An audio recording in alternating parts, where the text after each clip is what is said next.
This is a quick video on how to perform a factory reset on a Samsung Galaxy S10. To get started, you'll want to open up the phone,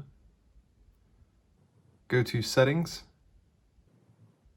scroll down to General Management, Reset. If you want to completely erase all of the data on the phone and set it back to factory defaults, just select Factory Data Reset. Then this screen will warn you that you're going to permanently erase all of the data on the phone.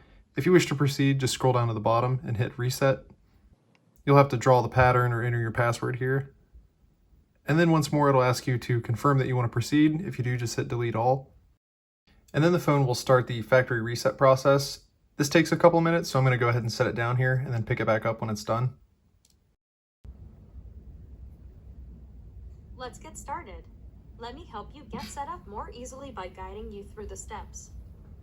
Alright, so at this stage, the phone has completed the factory reset, and it's back at the welcome stage so that you can set it up and start using it again. That's pretty much all there is for this video. Hit like if it was helpful, and thanks for watching.